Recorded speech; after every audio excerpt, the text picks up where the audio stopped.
दोस्तों नमस्कार। VK knowledge electrical में आप सभी का स्वागत है। दोस्तों आज 14 जुलाई को यूपीआरएल टीजी 2 का एग्ज़ाम हुआ है इलेक्ट्रिशियन का, और सेकंड शिफ्ट के पेपर का हम इस वीडियो में एनालिसिस करने वाले हैं। फर्स्ट शिफ्ट के क्वेश्चंस का एनालिसिस वीडियो अपलोड हो चुका है, आपने नहीं देखा तो उस वीडियो को ज़रूर देखें, और कल जिनका एग्ज़ाम होना है वो इस वीडियो को ज़रूर देखें, क्योंकि आपको एग्ज़ाम का लेवल पता लगेगा, क्वेश्चंस का लेवल पता लगेगा, किस तरह से क्वेश्चन पूछे जाते हैं। तो ज़रूर देखें। इस वीडियो को अपने दोस्तों को आगे शेयर ज़रूर कर देना। आप हमारे चैनल पर नए हो तो चैनल को सब्सक्राइब ज़रूर कर लेना। चलिए दोस्तों, इस पेपर के एनालिसिस की बात करते हैं। तो एक दो सवाल आपको मैं करवा देता हूँ, फिर अपन देखते हैं एनालिसिस के बारे में। तो देखिए दोस्तों, सवाल पूछा कि स्टार में लाइन वोल्टेज 1100 वोल्ट है, जहाँ करंट का मान 100 एम्पियर है, प्रति फेज इम्पीडेंस की गणना करो। देखो दोस्तों, करंट दिया, चाहे लाइन करंट फेज करंट लिखा नहीं था, लेकिन हम जानते हैं बराबर होती है। तो ये लाइन करंट हो या फेज करंट, हमें फेज करंट की ज़रूरत पड़ेगी। प्रति फेज इम्पीडेंस यानी जेड ज्ञात करने के लिए आपको वीपी बटा आईपी करना होता है। अब जो करंट दे रखी है वो तो फेज करंट या लाइन करंट बराबर होती है स्टार में। फेज वोल्टेज निकालना था, और फेज वोल्टेज के लिए क्या फॉर्मूला है, लाइन वोल्टेज में √3 का भाग दे दो। यानी 1100 वोल्ट में आपको क्या करना था, 1.732 का भाग देना था, तो वो बन जाती फेज वोल्टेज, और फिर उसमें फेज करंट का भाग देना था, तो आपका फेज इम्पीडेंस आ जाता। कुल मिलाकर के जब आप कैलकुलेशन करेंगे तो आपका आंसर 6.34 ओम आएगा।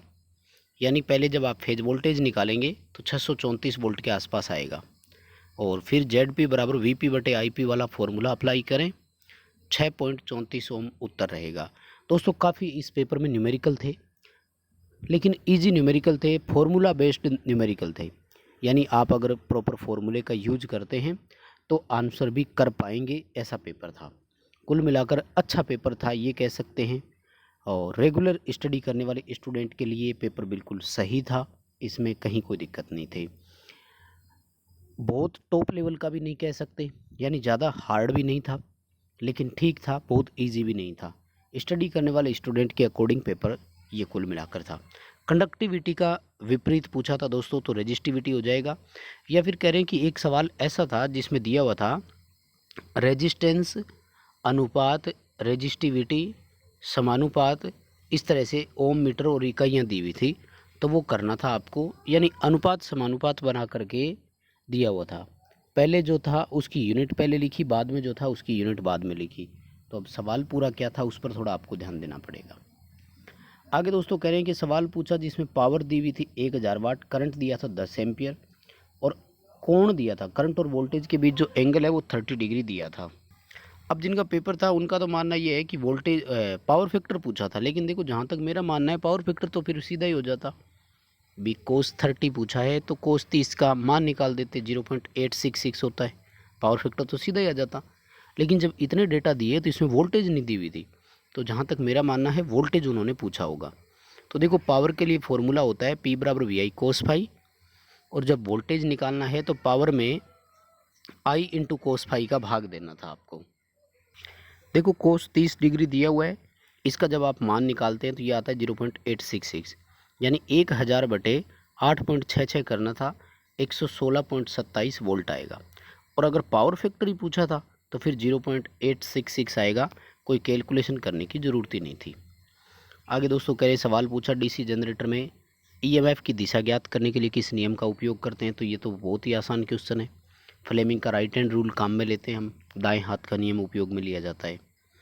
और करंट का वह मान जिस पर फ्यूज पिघल जाता है तो उसको फ्यूजिंग करंट कहा जाता है। ये हमेशा रेटेड करंट से ऊपर होती है, अधिक होती है। वह करंट जिस पर फ्यूज घटक पिघल कर टूट जाता है उसे फ्यूजिंग करंट कहा जाता है। और आगे दोस्तों सवाल पूछा, ये मोटर से संबंधित था, टर्मिनल वोल्टेज 200 वोल्ट दिया था, आर्मेचर करंट और आर्मेचर का रेजिस्टेंस दिया हुआ था, बैक ईएमएफ आपसे पूछा गया। तो देखो मोटर में बैक ईएमएफ ज्ञात करने के लिए फॉर्मूला होता है V T minus I A into R A, V T minus I A into R A. Armature resistance armature current को जब आप गुणा करेंगे तो 10 इंटू 0.2, यानी ये आपका उत्तर आएगा 2 वोल्ट, और इसको माइनस करना था 200 में से, तो ये आपका जो आंसर आएगा वो 198 वोल्ट आएगा। ठीक है, ये मैंने 220 वोल्ट के हिसाब से कर दिया। अगर 220 वोल्ट होता तब 218 वोल्ट आता। इसका आंसर कितना बनेगा आपका 198 बनेगा, 198 वोल्ट उत्तर आएगा। और वैक्यूम क्लीनर में मोटर पूछी दोस्तों, तो हम सब जानते हैं वैक्यूम क्लीनर में यूनिवर्सल मोटर होती है जो कि AC DC दोनों पर ऑपरेट हो सकती है। आगे दोस्तों सवाल पूछा कि निम्न में से कौन सी मोटर ऐसी है जिसे लोड पर ही चलानी चाहिए, यानी बिना भार के कभी न चलाएं।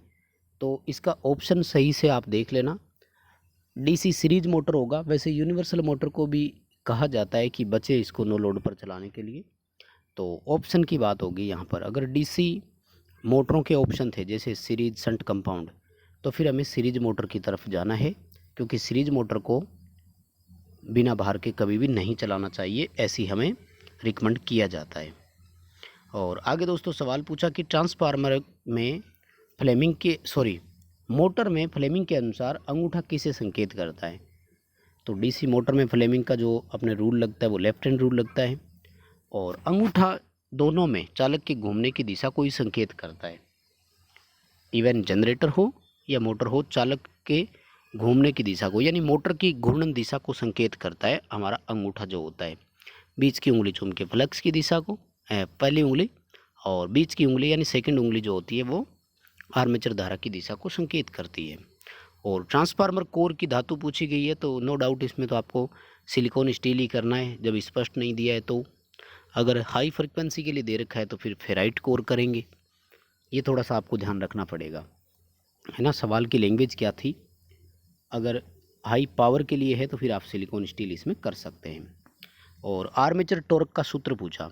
देखो आर्मेचर टॉर्क के लिए अब आपको ध्यान करना होगा कि उसमें ऑप्शन क्या थे। एक तो होता है F/R यानी बल इंटू त्रिज्या, और दूसरा जो फॉर्मूला होता है वो आपका फॉर्मूला आप अप्लाई कर सकते हैं, BHP वाला फॉर्मूला लगा सकते हैं। BHP इंटू 60 इंटू 735.5 वाट वाला, और 2 पाई इसमें NS का भाग दे सकते हो, सिंक्रोनस गति जैसे होती है ना। और इससे नहीं निकाल सकते तो आपके पास और भी फॉर्मूला है, EB इंटू I, ये वाला फॉर्मूला भी आप अपना सकते हैं। ये भी उत्पन्न यांत्रिक ऊर्जा के बराबर होता है। तो कौन सा था ये फॉर्मूला, आंसर पर डिपेंड करेगा। सिंक्रोनस गति और रोटर गति के बीच के अंतर को क्या कहा जाता है, ये सवाल पूछा गया। तो ये तो बहुत साधारण सा है, स्लिप के बारे में पूछा। अब देखो दोस्तों, दोनों पेपर के अगर एनालिसिस की हम बात करें तो रिजल्ट ये निकल कर आ रहा है कि इंडक्शन मोटर और ट्रांसफार्मर से सवाल दोनों में आए, और इंडक्शन मोटर से तो ज़्यादा सवाल पूछे गए, इसलिए इंडक्शन मोटर को आप इम्पोर्टेंट समझिएगा। सिंक्रोनस गति का फॉर्मूला पूछा गया था वहाँ पर, तो बहुत ही आसान है, F इंटू 120 बटा पोल होता है, फ्रीक्वेंसी इंटू 120 अपॉन पोल सिंक्रोनस गति का फॉर्मूला होता है। सबसे सिंपल सवाल था। आर्मेचर स्लॉट का प्रकार निम्न में से कौन सा नहीं है। देखो आर्मेचर के स्लॉट 3 प्रकार के होते हैं। अब वहाँ पर कौन कौन से ऑप्शन थे ये आपको थोड़ा ध्यान करना पड़ेगा, क्योंकि आंसर ऑप्शन पर डिपेंड करता है। मैं पहले आपको वो बता रहा हूँ जो प्रकार होते हैं। तो सबसे पहले जो होता है उसको अपन बोलते हैं ओपन स्लॉट। नंबर 2 पर आते हैं उसको बोलते हैं क्लोज, यानी ओपन और क्लोज तो होते हैं। उसके बाद जो तीसरा होता है ना उसको सेमी क्लोज कहा जाता है, ये ध्यान रखना। अब देखो सेमी क्लोज का मतलब सेमी ओपन भी तो हो गया ना भाई, आधा खुला कह दो या आधा बंद कह दो, लेकिन नहीं, सेमी क्लोज का ही उपयोग करते हैं। इसलिए सेमी ओपन है ना वो स्लॉट का प्रकार नहीं हो सकता। तो ऑप्शन की तरफ आप देखें, पूछा क्या गया था, ऑप्शन क्या था, उत्तर हमेशा इसी बात पर निर्भर करता है, ध्यान रखें। और आगे दोस्तों सवाल पूछा कि बैटरी की जो प्लेटें होती है उनमें शॉर्ट सर्किट से बचाव के लिए क्या लगाते हैं। तो सेपरेटर लगाते हैं, पॉजिटिव और नेगेटिव प्लेट के बीच में जो लगाया जाता है उसको सेपरेटर बोलते हैं अपने, पृथककारी बोल सकते हो हिंदी में। और लेड एसिड बैटरी में प्रति सेल वोल्टेज का मान पूछा गया आपसे, तो लगभग 2 वोल्ट प्रति सेल का मान होता है। ये तो सिंपल सा ही क्वेश्चन था।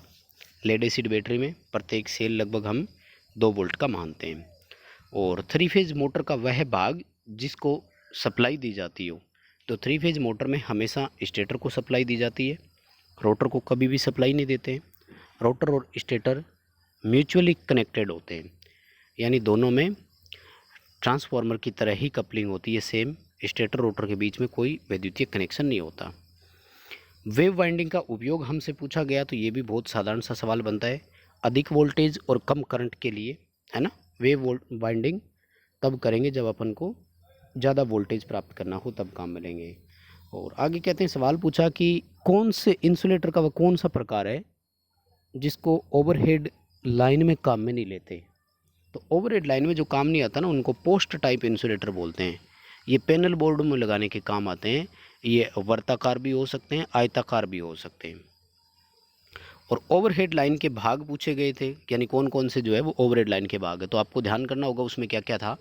पोल, क्रॉस आर्म, इंसुलेटर, ये सब ओवरहेड लाइन के भाग होते हैं। कैपेसिटिव रिएक्टेंस पर कह रहे हैं कि 2 सवाल पूछे गए थे। अब सवाल क्या थे पूरी तरह से याद नहीं रहते, पता है आपको, न्यूमेरिकल को याद करना संभव नहीं है, बहुत मुश्किल से याद रहते हैं। विशिष्ट प्रतिरोध पर भी 2 न्यूमेरिकल पूछे गए थे, वो भी आंकड़े क्या थे याद नहीं है, लेकिन सवाल पूछे गए। 2 कैपेसिटिव रिएक्टेंस से थे, 2 विशिष्ट प्रतिरोध से थे। सिंक्रोनस मोटर की विशेषता पूछी। तो सिंक्रोनस मोटर की विशेषता सबसे बड़ी ये होती है कि स्थिर स्पीड होती है, ये नियत गति से चलती है ना। तो दोस्तों कुल मिलाकर ये 20 से 25 क्वेश्चन अपन ने देखे हैं। एनालिसिस यही है कि पेपर ठीक था, अच्छी मेरिट रहने की संभावना है। वीडियो को लाइक ज़रूर करना, चैनल पर नए हो तो सब्सक्राइब ज़रूर करना।